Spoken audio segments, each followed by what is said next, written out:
Vamos lá, gente. Vamos seguir mais um ponto nosso aqui. Princípios gerais do direito penal. Então precisamos entender o que são os princípios. Princípios, gente, são postulados que norteiam algo. Na verdade, o princípio, é a missão basilar, é a propositura basilar que norteia alguma coisa.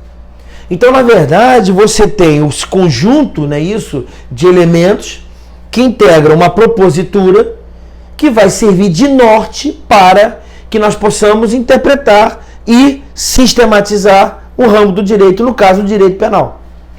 Então, quando se fala de princípios, na verdade, não é isso? A ideia principal do direito penal, aquilo que nós conversamos, que é a proteção dos bens jurídicos, mais importante para o convívio em sociedade.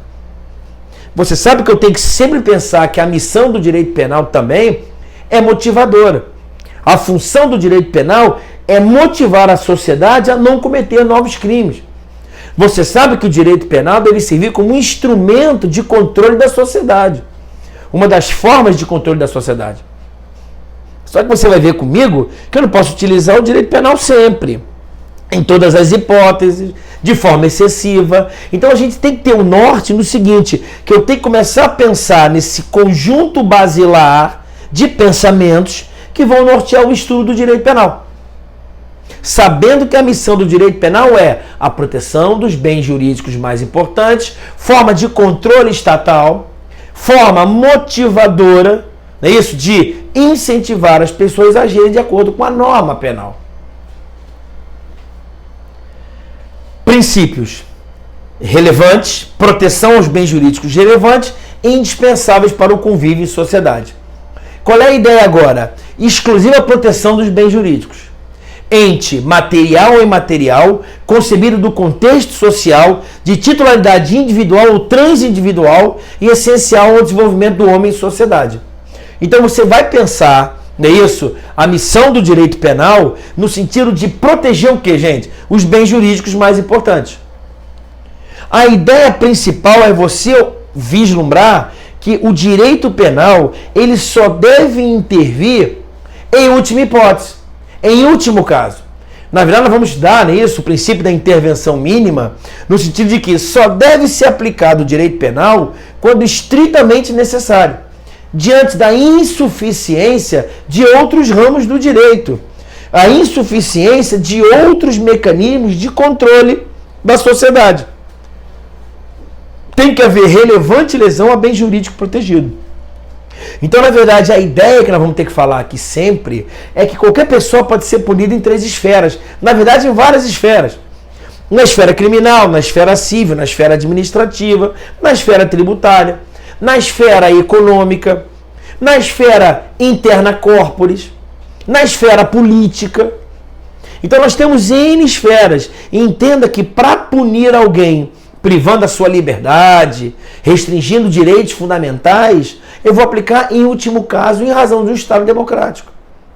Então o princípio basilar é esse, é que eu devo intervir em direito penal em última hipótese e principalmente, a razão do direito penal é a proteção dos bens jurídicos mais importantes para o convívio em sociedade. E quando eu falo bens jurídicos no aspecto individual ou transindividual, meta-individual. Então é óbvio, quando eu penso, por exemplo, nos crimes ambientais, eu não estou preocupado com... É óbvio com direitos que transcendem o indivíduo. Os direitos de terceira geração, terceira dimensão. Geração parece que é uma evolução, né? É que nem o Gol geração 3, 4, não há uma evolução. Na verdade, há uma dimensão dos direitos. Direitos de primeira geração, segunda geração, terceira geração, que é a regra. Tem atores que falam de quarta geração, quinta geração, e umzinho lá fala de sexta geração. Geração não, dimensão. Quando eu falar geração, já estou falando de dimensão. Está claro? Inclusive caiu na prova essa espiritualização do direito penal. O que vem a ser a espiritualização do direito penal? Né? É a tendência, gente, de expansão de proteção tendente a abranger os bens jurídicos transindividuais. Então, com a evolução do direito, há uma ideia de um direito transindividual. Então, quando você fala de direitos do consumidor, direitos do contribuinte, direito do idoso, não na proteção do idoso em si, mas uma ideia de que há uma necessidade de proteger o interesse de todos os idosos. Estatuto do torcedor, não daquele cara que torce pro Mengão, é isso, mas de uma forma que a sociedade deva torcer num estádio devidamente seguro. Então há essa espiritualização do direito penal. Na verdade, há uma desmaterialização do bem jurídico. Não é isso? Você não consegue mais visualizar um bem jurídico. Uma ideia que a gente fala, que é até uma controvérsia, com relação à embriaguez ao volante. Houve uma controvérsia grande, né? Porque agora a lei foi alterada nisso, agora é só como meio de prova os 6 decigramas de álcool de sangue, ou 0,3, não é isso? Então, na verdade, qual é a ideia? A ideia é que no passado entendia-se que o bem jurídico protegido no Código de Trânsito seria a segurança viária. Qual é o bem jurídico protegido na Lei 9.503 de 97? A segurança viária. E havia autores que falavam o seguinte, olha, me parece o Código de Trânsito, o bem jurídico protegido não é a segurança viária. Segurança viária não é um bem a ser protegido. Segurança viária é um objetivo a ser alcançado. Estão me entendendo? Não é um bem a ser protegido. O que eu estou protegendo é a vida ou a integridade física das pessoas que lá estão. E esse bem jurídico, se eu consigo materializar, que é a integridade e a vida das pessoas, e a segurança viária é um objetivo a ser alcançado. Isso está mudando muito em razão da espiritualização do direito penal. Eu estou, na verdade, tirando essa concretização, por exemplo, direitos autorais. É óbvio que no passado, o Código Penal falava de direito autoral de livro, cara. Hoje em dia você tem direito autoral de meme. Tem gente que trabalha só com meme, fazer aqueles quadradinhos lá, de um tipo de piada, alguma questão política e tal. O cara, a profissão dele é essa. Ele faz faculdade, não sei, talvez esteja exagerando, mas cursos especializantes só disso. E é óbvio que existe esse direito, existe uma liquefação desses direitos. Há uma ideia de realmente você difundir essa proteção do direito penal para direitos transindividuais, direitos de terceira, agora eu vou acertar, dimensão. Dá uma estudada em direito constitucional que você vai entender o que eu estou te falando. Tá claro?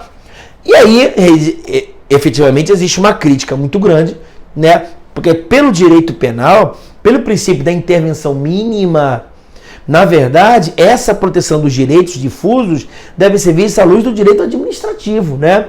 Deveria estar relacionado com o direito administrativo e não o direito penal. Então, muita atenção a isso, né? Então, me parece, por exemplo, que você vê que houve um excesso, por isso essa crítica. Embriaguez ao volante ser crime, tá entendendo? Você tá entendendo o que eu tô falando, né? Não tô dizendo que o cara tem que beber e dirigir, não. É óbvio que eu sou a favor, até porque o Uber tá aí para isso, né? Olha aí, interpretação progressiva. A cada dia vai sendo menos aceitável um calango tomar cerveja e pegar o carro. Vai de Uber, cara. Não é isso? Então, por que eu estou falando isso? Estou te falando que, além dessa interpretação progressiva, no caso, a interpretação também histórica também, há 5 anos não se falava isso. Vai de táxi. Pô, cara, o táxi daqui até ali custa R$30. O Uber custa 7 agora. Acho que está mais alcançável às pessoas. Mas não importa. O que importa é que, na verdade, há uma crítica que talvez a embriaguez ao volante foi só sancionado administrativamente. Não sei. É só um questionamento. Beleza? De qualquer maneira, existe a espiritualização do direito penal, que é uma coisa interessante, não é isso que em alguns concursos ele já foi questionado isso. O que seria a espiritualização? Beleza? Tranquilo? O que me importa é o seguinte, fatos humanos indesejados pelo corpo social. Então, na verdade, a questão dos princípios gerais do direito é justamente gerar uma sensação motivadora de repelir, é isso? Os comportamentos humanos não desejados em sociedade. É o chamado direito penal seletivo e norteado pelo princípio da intervenção mínima. Que a gente vai analisar agora que o princípio da intervenção mínima ele é dividido em subsidiariedade e fragmentariedade. Olha que questão interessante. Então, André, qual é o princípio que norteia o direito penal? Cara, se a função do direito penal, não é isso, é controle social, se a função do direito penal, não é isso, é intervir minimamente, em último caso, o direito penal só deve ser aplicado em razão do fracasso dos outros ramos do direito. Se eu puder punir esse indivíduo tributariamente, administrativamente, civilmente, interna corporis, se a corregedoria o punir de forma adequada, sendo suficiente, não vai haver razão de puni-lo criminalmente. É óbvio, se o indivíduo desviar 10 milhões, não vai ser apenas uma punição administrativa que vai ser suficiente.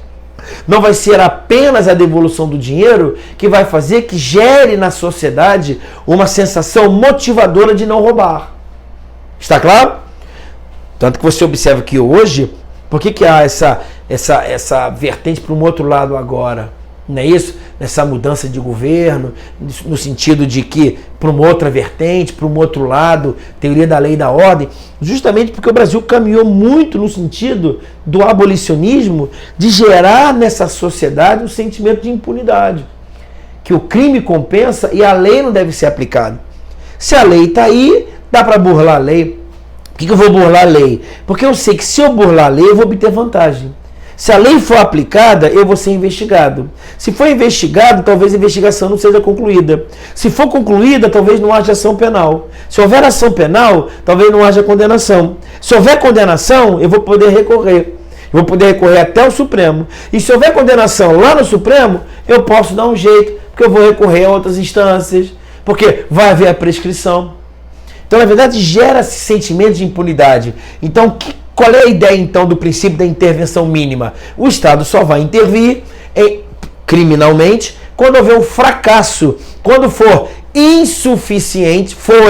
insuficientes os outros ramos do direito para coibir aquela ação. E isso tem o princípio da subsidiariedade. O que é o princípio da subsidiariedade? Esse princípio só vai ser aplicável quando insuficientes os demais ramos do direito. E o princípio da fragmentariedade? O princípio da fragmentariedade, parece que o Fernando Capês ele fala muito bem isso, né? Ninguém será obrigado a fazer ou deixar de fazer alguma coisa, senão em virtude de lei. A fazer ou deixar de fazer. Então, em regra, eu posso fazer o quê? Tudo. Oceano que ele fala. O ordenamento jurídico é um oceano onde você pode nadar. E o crime seria o quê? Seriam os fragmentos de proibição. Seriam as ilhas ao qual você não pode entrar. Você quer nadar daqui até ali? Perfeitamente. Qual o caminho que você segue? Siga o teu caminho, mancebo.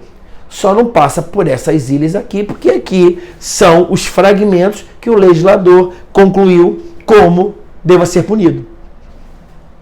Só há punição de determinados comportamentos proibidos, onde há relevante lesão ao bem jurídico.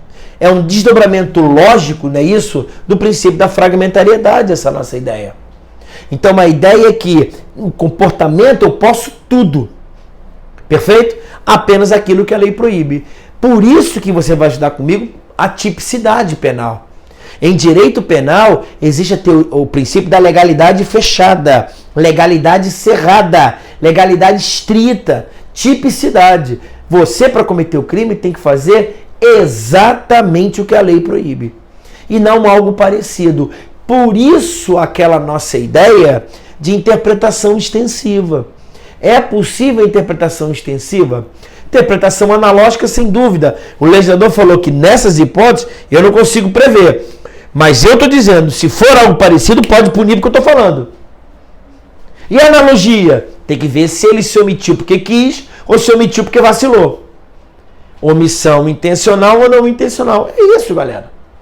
Agora, uma coisa é certa. Se você fizer aquele fragmento, você pode tudo, menos aquilo que a lei te proíbe. Perfeito? Então, a ideia do princípio da intervenção mínima é justamente essa, em que você pode tudo, menos aquilo que a lei te proíbe.